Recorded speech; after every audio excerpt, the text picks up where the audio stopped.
Lucie. La dernière étude de l'INSEE nous révèle que ce sont les métropoles régionales qui poussent la croissance en Centre-Val de Loire. Tout à fait, Rebecca. Les deux grands gagnants, Orléans et Tours, tous les habitants se concentrent dans et à proximité de ces deux métropoles. Regardez, depuis 2011, le début de ce recensement, l'agglomération orléanaise gagne 1700 habitants en moyenne chaque année. Celle de Tours, 1 millier. Elle concentre ainsi à elle les 2/3 de cette croissance démographique régionale.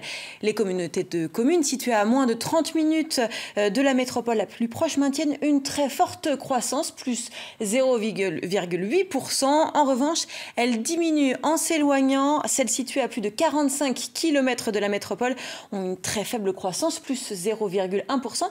Et pour plus de 60 minutes de la métropole, eh bien, elles perdent même des habitants.